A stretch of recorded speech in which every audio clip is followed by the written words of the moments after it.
So, is this a major public relations disaster for British Airways? Joining us now to discuss this is Andrew Teacher. He's the Managing Director of Blackstock Consulting and advises businesses on PR and reputations. First of all, what's he doing with a high-vis jacket on? Maybe he didn't have an iron shirt. That can only be the explanation that I'd give. It's a very fair question.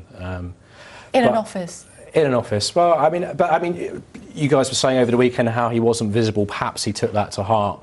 And was trying, he maybe took it the wrong way and was using the high-vis jacket Okay, but he needs to be, in all seriousness, he and all of his team need to be down and dirty, they need to be on the shop floor, as it were, they need to be walking the terminals, and they need to be saying, oh, we're going to fix it. Look, I think a lot of the time, I mean, a lot of the advice that I give to clients now, having left BAA some years back, is around planning and real estate and property, and often we find ourselves in situations where we're having quite tough conversations with local communities, and sometimes people, customers, communities, citizens, they just want somebody to vent at, they want somebody to have a bit of a shout at, and even if you can't fix something, there's a lot to be said, as you say, for being seen, for being out on the shop floor, for being somebody to hand out some tea, give people some sympathy, and give them some reassurance, and that costs nothing. But it wasn't what they did, and that was one of the big failings, I think, over the weekend. Okay, so what did they do right, what did they do wrong, and what do they need to do next? I mean, I think in any situation like this,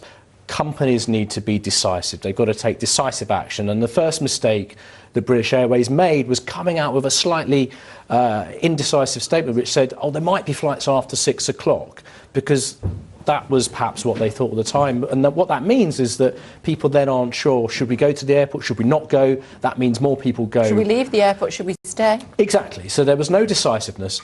The other thing was there was no visibility. Alex Cruz didn't come out and do any interviews. Yes, he was on Twitter, but that doesn't help. That doesn't help quell anger from customers. It doesn't help quell and stop interest from the press, and there's a degree to which companies need to keep people on side. They need to keep their customers on side. They need to be visible. He should have been out there very early on, at least saying, even if they didn't have clarity on what the situation was, he should have been out there apologising. He should have been out there saying, we're going to do what we can to sort it out. Do we expect more from our flag carrier?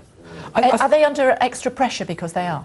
I think they are. I mean, historically, British Airways have a lot. They still have almost a monopoly in terms of Heathrow slots. They are seen as a yeah, they are an emblem of Britishness around the world, aren't they? Not with those pictures like that. Well, no, and I think this will be something that they need to consider, and equally, this is a huge opportunity for other airlines to step in. You've got a lot of big carriers that have hubs outside of this country, in Asia, in the Middle East, and this is a risk for Britain because Heathrow's a huge boon for our economy, and if people start transiting through Doha or through Dubai, for example, that's going to be a huge amount that we're going to lose. So we all have a vested interest in BA doing a good job, but clearly they need to learn from this. They've got to have the protocols in place that Tom talked about just before, as mentioned in their annual report. They've got to have these processes, and many of these are operational processes, and in a situation like this,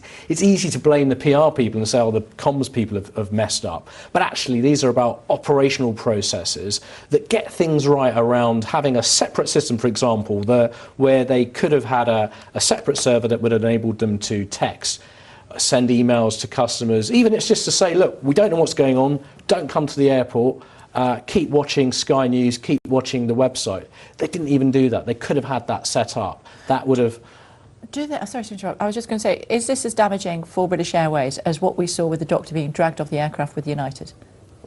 I mean, it's a different sort of situation. I wouldn't want to, for a second, bring the two together, because I think that was... Well, we've done it for you, so what do you think? I think it's a different kind of damaging. It's a different kind of damaging because what it shows is that British Airways hasn't learned from previous crises. It hasn't learned from other events. It isn't doing the stuff that it set out in its annual report, and it perhaps doesn't seem to have the focus on customer service that you would expect. And I'm a flyer of British Airways like a lot of people, and I fly BA largely because I don't like the nonsense and the faff that you have with low-cost carriers. But for that to happen, for that to continue, they've got to really show that people are getting value for money for that premium.